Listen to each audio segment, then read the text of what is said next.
Hello दोस्त, स्वागत है आपको वीआरएस स्टडी यूट्यूब चैनल पर। आज के इस वीडियो में 10वां क्लास का जो 9वां चैप्टर है ऊंचाई और दूरी, उसी का इस वीडियो में क्वेश्चन नंबर 6 को सॉल्व करेंगे।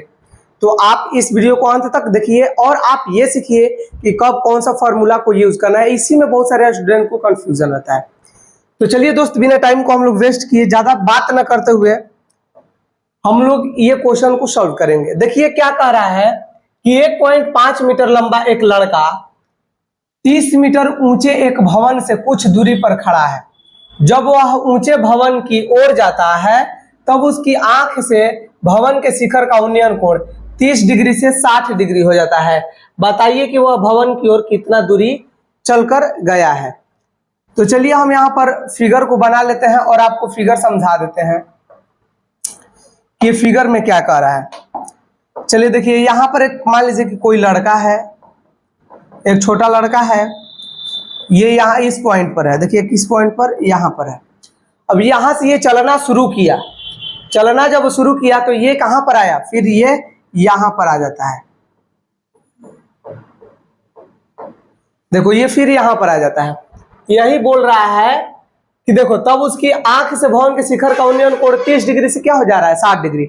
मतलब पहले तो ये 30 डिग्री था, फिर ये कितना हो जा रहा है, 60 डिग्री हो जा रहा है। ये जो लड़का की लंबाई दिया है दोस्त, ये कितना दिया है, 1.5 मीटर। ये लड़का की लंबाई कितना है, 1.5 मीटर। मतलब ये 1.5 मीटर लंबा लड़का है। ये जो लड़का की लंबाई है 1.5 मीटर है, 1.5 मीटर। अब आप लोग यहाँ पर भवन की ऊंचाई देख रहे हैं। तो ये लड़का 30 मीटर ऊंचे एक भवन से, तो जो भवन की ऊंचाई है ये कितना है, 30 मीटर है, 30 मीटर है। थोड़ा थोड़ा हम लोग करके सीखते चलेंगे कि क्या क्या इसमें हो रहा है। देखो 1.5 मीटर लंबा लड़का क्या कर रहा है कि 30 मीटर ऊंचे एक भवन से कुछ दूरी पर खड़ा है। ये 30 मीटर ऊंचा, ये आप जो देख रहे हैं ये 30 मीटर ऊंचा एक भवन है, इससे कुछ दूरी पर खड़ा है। ये यहाँ पर भवन है, ये भवन है, और यहाँ से कुछ दूरी पर, मतलब यहाँ पर क्या है, ये खड़ा है। अब देखो जब वह ऊंचे भवन की ओर जाता है, जब यहां से ये क्या करता है, ऊंचे भवन की ओर जाता है, तब उसकी आंख से भवन के शिखर का उन्नयन कोण 30 डिग्री से 60 डिग्री हो जाता है। इसकी आंख से उन्नयन कोण पहले 30 डिग्री बनता था, अब 60 डिग्री बनने लगा। बताइए कि वह भवन की ओर कितनी दूरी चलकर गया है। क्वेश्चन ज्यादा टफ नहीं है, इसमें बताना है कि वह कितना चलकर गया है, मतलब यहां तक की दूरी को ज्ञात करना है। यहां से यहां तक कितना दूरी है। सबसे पहले इसमें हम लोग मान लेंगे कि ये एक त्रिभुज है ए बी सी। फिर उसमें देखिए सी, यहां पर मान लीजिए डी। जो दिया है सबसे पहले वही लिखेंगे, शुरुआत करना है बस। शुरुआत कैसे करना है, जो दिया है वो लिख करके। तो चलिए दिया है क्या चीज दिया है, बताइए क्या गिवन है हमको। तो लड़का की लंबाई दिया है, लड़का की लंबाई बताओ दोस्त, लड़का की लंबाई कितना है, 1.5 मीटर। और भवन की ऊंचाई दिया है, भवन की ऊंचाई दिया है 30 मीटर। कितना दिया है, 30 मीटर। अगर भवन की ऊंचाई लड़के की आंख से देखा जाए, मतलब जो उसका आंख है वहां से अगर भवन की ऊंचाई देखी जाए, मतलब इस पॉइंट से, तो कितना होगा। तो अब देखिए भवन की ऊंचाई, भवन की ऊंचाई लड़के की लंबाई हटा करके, लड़के के लंबाई हटाकर बताओ कितना हो जाएगा। 30 मीटर तो पहले था, लेकिन अब लड़का की जो लंबाई है उसको क्या कर देंगे, हम हटा लेंगे। मतलब 1.5 हम घटा लेंगे, तो ये हो जाएगा 28.5। कितना हो जाएगा दोस्त, 28.5। मतलब यहां से यहां तक जो हो जाएगा 28.5 मीटर हो जाएगा। अब हम लोग लिखेंगे त्रिभुज ए बी सी में। देखिए त्रिभुज ए बी सी कहाँ है, ए बी और सी। आप लोग पिंक कलर का देख रहे हैं, ए बी सी, ये त्रिभुज में, त्रिभुज ए बी सी में। बताओ इसमें कोण थीटा कितना है, जो कोण दिया है थीटा का वैल्यू कितना है, 60 डिग्री। अब बताओ कि इसमें कौन सा फॉर्मूला यूज करेंगे। तो इसमें आधार से रिलेटेड, और ये लंब है। क्यों लंब है? क्योंकि ये एंगल के सामने दिया है, तो एंगल के सामने वाला जो भुजा होता है वो लंब होता है दोस्त, और जो इसके संलग्न छोटी भुजा होती है उसको हम आधार बोलते हैं, और जो बड़ा भुजा होता है कर्ण, कर्ण का तो इसमें कोई इसमें लेना देना है नहीं, तो आधार और लंब वाला फॉर्मूला लगाएंगे, मतलब tan थीटा का। तो tan थीटा इक्वल टू क्या होता है? लंब बटा में आधार। क्या होगा दोस्त? लंब बटा में आधार होगा। यही मेन चीज हो जाता है कि कौन फॉर्मूला यूज करना है। तो देखो ये लंब और आधार से रिलेटेड हम लोग को फॉर्मूला यूज करना है। क्यों? क्योंकि लंब हमको ज्ञात है और आधार हमको ज्ञात करना है। दो चीज तो इसमें है ही। चलो देखो आगे बढ़ेंगे। tan थीटा, थीटा की वैल्यू 60 डिग्री है, तो ये tan कितना हो जाएगा? 60 डिग्री इक्वल टू लंब कोई बता देगा क्या कितना है? ए बी सी में लंब कितना है? 28.5, 28.5, और आधार क्या है? तो आधार हमने यहाँ पर BC रखा है। क्या रखा है? BC। दोस्त इसको अब हमें हल करना है। देखो क्या, tan 60 डिग्री का मान होता है √3। ये आप त्रिकोणमिति वाला अगर मेरा लगातार वीडियो देखे होंगे तो मैंने ये निकालने के लिए 4-5 तरीका सिखाया है। अगर आप चाहते हैं कि महान सर से जुड़े तो चैनल को सब्सक्राइब कर बेल आइकन को जरूर प्रेस कर लीजिएगा, ताकि आपके पास हर एक वीडियो का नोटिफिकेशन मिलता रहेगा। चलो देखो ये tan 60 डिग्री का मान तो हमने √3 रखा, बाकी ये 28.5 रहने दो। बाटा में बताओ क्या है? BC। क्रॉस मल्टीपल कर दो, इसके नीचे कुछ ना है तो 1 है। BC को √3 से गुना करोगे, बताओ क्या हो जाएगा? BC √3 इक्वल टू 28.1 को 1 से गुना करेंगे तो ये हो जाएगा 28.5 है ना, 28.5 हो जाएगा। दोस्त BC इक्वल टू बता दो कितना हो जाएगा? 28.5, और ये √3 गुना में है तो ये आ जाएगा भागा में, और ये इक्वेशन नंबर यहाँ पर 1 मान लो। BC का मान कितना आ गया? 28.5 बटा में √3। नहीं समझ में आया? देखो 28.5, और ये √3 जो है BC के साथ में मल्टीप्लाई के रूप में है, तो जब ये मल्टीप्लाई मैंने गुना है तो ये भागा में आ जाएगा, माने नीचे हो जाएगा, तो ये इक्वेशन नंबर 1 हमने माना। चलो दोस्त क्वेश्चन तो आप लोग समझ चुके होंगे, क्वेश्चन को हम लोग ऊपर कर लेते हैं। और फिर देखो अब हम लोग क्या करेंगे, फिर त्रिभुज ABD में, त्रिभुज कौन? ABD में, त्रिभुज ABD में इसमें बताओ कोण कितना दिया है? कोण थीटा का मान कितना है?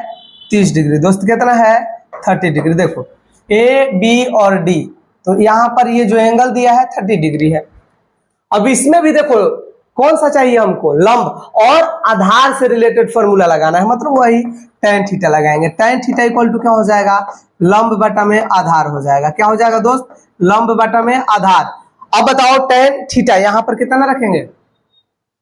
थीटा की जगह 25 डिग्री, तो tan यहाँ पर हो जाएगा 30 डिग्री इक्वल टू लंब बता दो कितना है?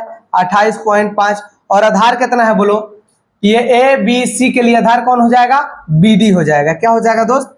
BD हो जाएगा। बस अब इसको सॉल्व कर लेना है। tan 30 डिग्री का वैल्यू कोई बता दो। tan 30 डिग्री का वैल्यू क्या होता है? 1/√3, 1/√3 इक्वल टू 28.5, और ये क्या है? BD है, तो BD रहने दो। क्रॉस मल्टीपल कर लो।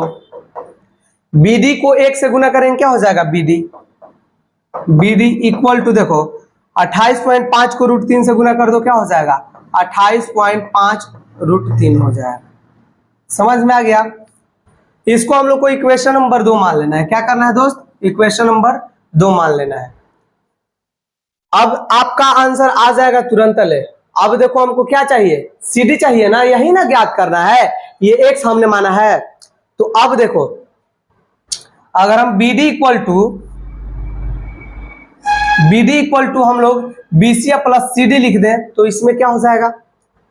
BD इक्वल टू, देखो यहां पर समीकरण 2 से लिखेंगे, समीकरण, इसका कलर चेंज करके लिखा जाए,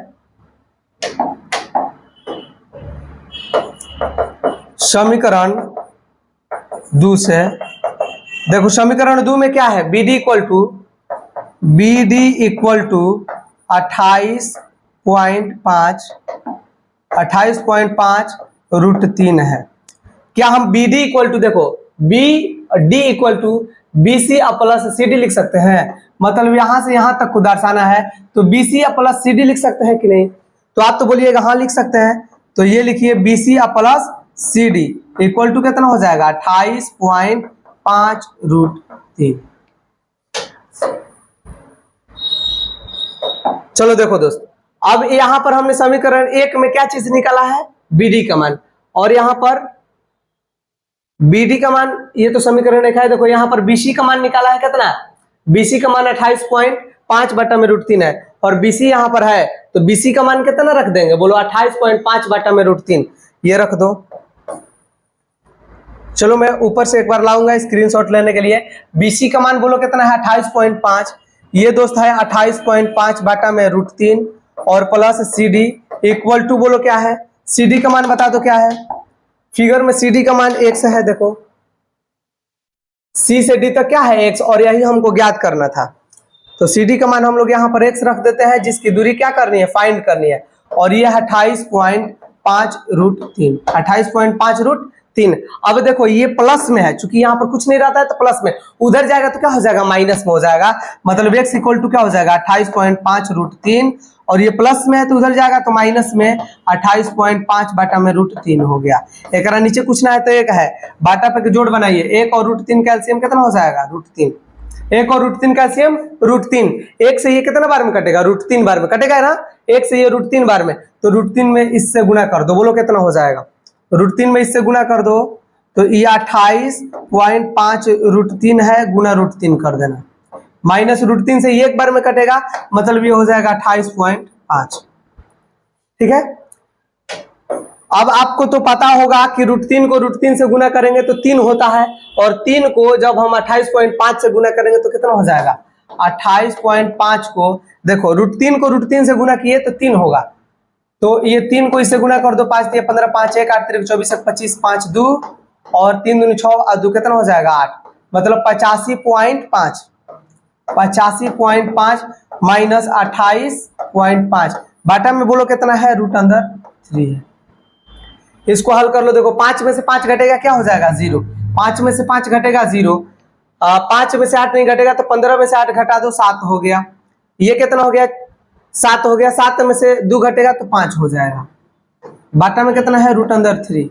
हर का परिमेयकरण कर लो, क्या करना है, हर का परिमेयकरण, दोस्त हर का परिमेयकरण करना है, तो एक बार √3 से ऊपरवा गुना कर दो, एक बार √3 से नीचवा गुना कर दो, 57 को √3 से गुना करेंगे कितना हो जाएगा, 57√3 हो जाएगा, क्या हो जाएगा 57√3, और √3 को √3 से गुना करेंगे तो कितना हो जाएगा 3, 3 से कटा दो 19 बार में, कितना 19 बार में, तो 19 को √3 से गुना कर दो 19√3, और ये हो जाएगा मीटर आंसर, तो 19√3 मीटर वो लड़का चल कर गया है। तो आप लोग स्क्रीनशॉट ले लीजिएगा, चलिए स्क्रीनशॉट ले लीजिए। बाकी अब हम लोग आगे क्वेश्चन को देख रहे हैं, 7 नंबर क्वेश्चन को, चलिए इसको इरेज कर दे रहे हैं।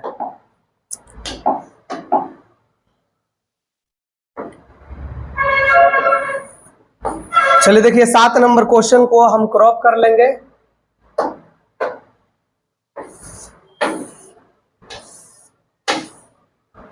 देखो 7 नंबर क्वेश्चन में क्या कह रहा है, चेक करके वीडियो बनाएंगे।